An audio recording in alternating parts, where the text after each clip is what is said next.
Shock waves hit social media after rapper 50 Cent reacted to breaking news about conservative figure Charlie Kirk. In his post, 50 Cent dropped a controversial line that sparked thousands of heated comments. The internet instantly split. Some called it bold truth, while others said it crossed the line. Any good white people in the world?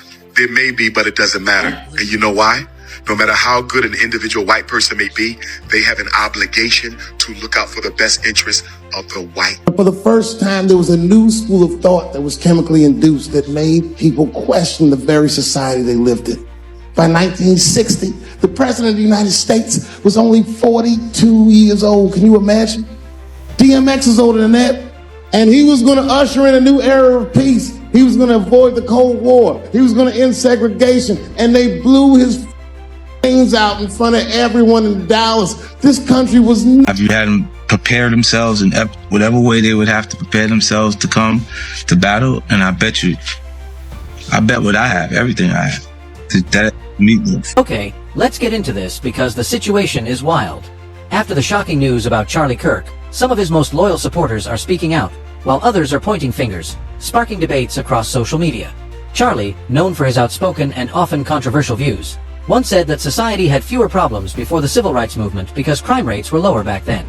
That comment drew heavy criticism in the past, but it also reflected the bold way he challenged mainstream narratives, something that earned him both fans and critics. They were actually better in the 1940s. It was bad, it was evil, but what happened? Something changed. They committed less crime. Now, following his shooting, the reactions have been intense. Some people who were quick to speak up during tragedies involving Breonna Taylor, Tamir Rice, George Floyd, and others are now being called out for showing little sympathy toward Charlie. Supporters argue it's a double standard, saying the same empathy should extend to him too. The divide is loud and clear, and the conversations are heating up fast. Black celebrities have also joined in, with some choosing a respectful, measured response while others made their feelings known without holding back. 50 Cent even posted something so blunt that the backlash forced him to delete it. His comments showed just how polarizing this moment is. Charlie's presence was strong enough that even his critics couldn't ignore him. Things escalated further when some of Charlie's own followers began making threats, while others pointed out the silence after the Colorado school shooting that happened just hours before Charlie was targeted. Amanda Seales openly admitted she felt no sympathy for him, while Dr. Umar tried to take a middle ground, warning that celebrating anyone's death could send the wrong message. And that's where the big question comes in.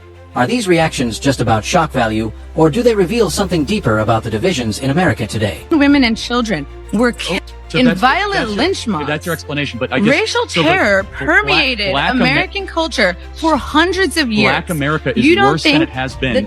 No matter what side you're on, it's clear Charlie Kirk's influence continues to spark major debate, even in tragedy. And the first celebrity to step into the firestorm was none other than 50 Cent. In true 50 fashion, he didn't offer a polished statement or condolences. Instead, he posted a screenshot of the exact moment Charlie was hit, adding the caption, "Want to know how I feel about this? I don't know, but I do know it's a good time to shut the F up now." Short, cold, and cutting. That was 50's style. Of course, Charlie's supporters were quick to react. They swarmed the comments under 50 Cent's post, accusing him of being heartless, insensitive, and even celebrating Charlie's tragic situation. Some wrote things like, 50 is over, and demanded he be cancelled completely.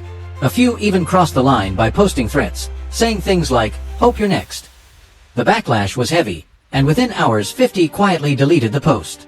But by then, screenshots had already spread across the internet. Still, not everyone was angry at him. Plenty of people defended 50, saying he was only responding to Charlie in the same blunt way Charlie used to address his critics. They argued that Kirk often challenged sensitive issues head-on, sparking controversy with his words, and so some saw 50's reaction as a reflection of that same energy.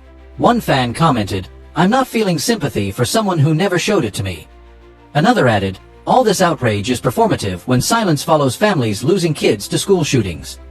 For them, the conversation wasn't about one man, it was about double standards and how tragedies are treated. But just as the debate hit a boiling point, DL Hughley entered the chat, and he didn't hold back. First, he reposted a TikTok video highlighting the irony in one of Charlie's old statements. Charlie had once said, and these were his exact words, "Some deaths are worth it if it means I get to keep my guns." I think it's worth it. I think it's worth to have a cost of, unfortunately, some gun deaths every single year, so that we can have the Second Amendment to protect our other God-given rights. That is a prudent deal. It is rational. Critics quickly threw that quote back into the spotlight, saying it showed the contradictions in the sympathy now being demanded. DL then went further, sharing a clip of Speaker of the House Mike Johnson asking Congress to send prayers for Charlie and his family. But DL questioned the consistency, writing, "Has Mike Johnson ever done this for victims of school shootings? Did he do it for Congresswoman Hortman and her husband Mark, who were killed?" And when it was revealed that Trump had ordered U.S. flags to fly at half-mast in Charlie's honor, DL reacted again, pointing out that flags lowered for the Pope were previously ordered to be raised. To him, the contrast was striking. But to Charlie's supporters, the gesture showed how deeply respected and influential he had become in political circles. DL doubled down, saying, "We never lowered flags for innocent children, not even for Congresswoman Hortman." So, does this tragic event deserve that ceremony? You already know the answer. His words weren't just stirring debate. They turned the spotlight directly onto how differently America reacts depending on the figure involved. He then brought up another point, claiming Charlie Kirk often dismissed the idea of empathy, calling it weakness or even fake. 90s, it was all about empathy and sympathy. I can't stand the word empathy, actually. I think empathy is a made-up New Age term that it does a lot of damage, but I have watched any number of people of all kinds of stripes, people, theologians, politicians, people who consider themselves activists, all kinds of people on the conservative right talk about empathy. And they talked about empathy as if it was a pariah, empathy as if it was a moral failing. And they referred to empathy as a weakness. And it's interesting that they would call themselves Christian and be anti-empathy because that is a core tenet of Christianity. So that is being a Christian without the empathy is like being a sushi chef without fish. But empathy is apparently a weakness to a lot of people. And you never know, but I've always believed and hold this now, that empathy is quintessentially human. Human. It is the core of humanity. It certainly is the core of Christianity, if you call yourself Christ-like. But how is it that you can despise empathy, that you think it is a weakness, that you think that people are susceptible to it, like it's the cold? Now, in the aftermath of his shooting, supporters demanding empathy for him struck DL as ironic. For critics, it became an easy talking point. But for supporters, it showed just how strongly Charlie's words had challenged conventional thinking, even when people didn't agree with him. DL didn't stop there. He later posted a video compilation titled Charlie Kirk's Real Legacy, pulling together controversial clips, including Charlie questioning the narrative around George Floyd and even showing support for Derek Chauvin. The compilation spread fast. Critics said it revealed his harshest views, while fans argued it showed the fearless way Charlie stood by his convictions no matter the backlash. Then DL hinted at something bigger, a cover-up theory. He suggested that Charlie might have been targeted by the very same political circles he often defended. In his caption, DL wrote, "Remember when someone tried to hit Trump? At first, it was all radical left, this liberal extremist, that. But guess what? It ended up being one of his own. So before you point fingers, remember there are three pointing right back at you." Still, DL made one thing clear. He wasn't celebrating Charlie's downfall. He said he was simply pointing out how violence is perceived differently depending on who the victim is. But Charlie's diehard fans weren't convinced. Many accused DL of spinning the story and disrespecting the tragedy, while others agreed with him, arguing he was just exposing hypocrisy. Amanda Seales soon found herself in the crossfire too. During a live Instagram chat, she admitted she couldn't force empathy for someone like Charlie. When fans insisted she should show compassion, Amanda responded, "I can't have empathy for him because I cannot be in his shoes. There's nothing about his existence I can relate to." That single comment set off a storm, proving just how divisive Charlie Kirk remained. Can't have empathy for someone like Charlie Kirk. First of all, Charlie Kirk don't believe in empathy. He said it's a bad thing. He said it's some new age made up shit. He also said people gotta be sacrificed in order to protect guns. If he was saying that while fighting for reparations, I may have a little bit of empathy. But this white on white violence, he died? Damn, B. Life comes at you fast. I can't have empathy for someone like Charlie Kirk because I cannot be in his shoes. I have no frame of reference for that. I have no cognizance for that. There literally is nothing about his existence that I can relate to. The backlash Amanda Seales faced was intense. On X, people, black men included, hurled insults her way, calling her scum, the B word, idiot, sociopath, and just about everything else. Some white supporters of Charlie Kirk also went to extremes, ranting about black fatigue, and even saying Amanda should be denaturalized or deported. The anger came fast and heavy, proving how emotional this entire situation had become. Still, Amanda wasn't without support. She had plenty of defenders who stepped in with receipts. They reminded everyone that Charlie often pushed strong, controversial rhetoric that critics found divisive. Their point was that Amanda wasn't celebrating anyone's death. She was simply refusing to show sympathy for someone who, in their eyes, didn't extend that same sympathy to others. One fan defended her by writing, "Nowhere in her words did she celebrate his death. Nowhere did she spread hate. She just said she doesn't have empathy, and that's fair, especially since Charlie himself once said empathy is a dangerous made-up word." For critics, that statement made sense. But for Charlie supporters, it was frustrating because they felt it ignored the bigger picture of what he stood for. His commitment to his values, his willingness to be blunt, and his influence in political and cultural debates. One person wrote bluntly, "Is it sad he was killed? Yes. Does everyone have to care? No. Don't rewrite history. He was who he was, and people loved him for being real." Another user even compared Amanda to figures who faced pushback for speaking honestly, saying, "She's too real. Now I get why the media is not on her side. They didn't like Malcolm X either until I really listened." The praise showed how some respected Amanda for her honesty, even as others stood firmly by Charlie's side. But the spotlight quickly shifted again, this time to Dr. Umar Johnson. Many expected Umar to echo Amanda's stance, but he surprised people.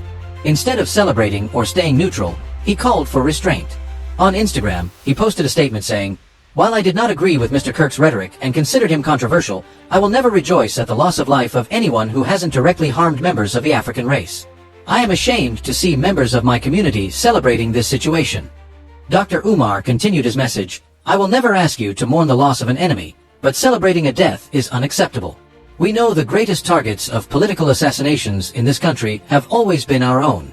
Stop laughing at misfortune and get prepared. Political assassinations have returned to America, courtesy of the deep state." But not everyone appreciated his words. Umar's own followers quickly clapped back, accusing him of softening the blow and moralizing while emotions were running raw. One even commented, "I wonder if you'd still write this if they hit you." That single comment showed how divided even his supporters were over how to respond to Charlie Kirk's death. His stance sparked a full-on firestorm across social media. Some respected Umar's call for discipline, saying black people shouldn't get painted as heartless in the media. Others felt he completely missed the point, arguing that not mourning Charlie isn't the same thing as celebrating his passing. The debate cut so deep that activists, celebrities, and community leaders were clashing with each other in public posts. At the same time, conspiracy theories exploded online. One narrative claimed Charlie's own political allies may have turned on him, silencing a voice that had grown too powerful. People pointed out how quickly government officials honored him, while so many other tragedies barely got acknowledged. To skeptics, the timing seemed too perfect, fueling talk that maybe this wasn't about an outside attack at all, but about keeping Charlie quiet before he revealed something bigger. Others went even further, revisiting his last public speeches where he seemed unusually cautious, warning his base about traitors within. Now fans are re-watching those clips like detectives searching for clues that he sensed danger coming. Hashtags like #InsideJob and #Setup started trending, showing just how much suspicion this case has stirred. Meanwhile, other celebrities jumped into the mix. Talib Kweli criticized conservatives for treating Charlie as a martyr, while Jemel Hill reminded followers of his harsh takes on gun violence. Their words were strong, but they also highlighted something else. Charlie Kirk's impact was so significant that even people who opposed him couldn't stop talking about him. What's wild is how the conversation has shifted. It's less about Charlie's death itself now and more about the bigger picture. His story has exposed the deep divisions in America, where even the idea of empathy splits people apart. Some reactions may feel cold, others justified, but what's clear is that Charlie Kirk's influence continues to shape the national conversation even after his passing. Just a thought. Most people aren't out here celebrating anything. What many are saying is that they don't want to fake grief when their feelings about Charlie were complicated. That's not the same as cheering a death, though online debates can make it look that way. Some even went overboard, like the comment telling Dr. Umar, 50 lashes for you. It shows how quickly emotions are spilling out and how the internet is running hot with no signs of slowing down. Here's the reality. Whoever carried out this attack achieved one major goal: division. The fallout has created more anger, more finger-pointing, and a nation split even further apart. From celebrities to politicians to everyday people, everyone has something to say, and the arguments are only fueling more chaos. That's the real danger. An act like this doesn't just end a life. It sets off shockwaves that keep on shaking communities long after. And yet, the fact that so many people are debating this shows just how powerful Charlie Kirk's presence was. Love him or criticize him, he left a mark big enough that, even in tragedy, his name dominates headlines and conversations. So, what's your take on 50, Umar, Amanda, and the rest? Are these reactions genuine expressions of grief, smart political positioning, or exactly the kind of division they wanted all along? Let me know your thoughts in the comments below. And if you found this breakdown worth the watch, hit like, share it with a friend, and don't forget to subscribe. Stick around and click on the next video popping up on your screen. It's more celebrity drama you don't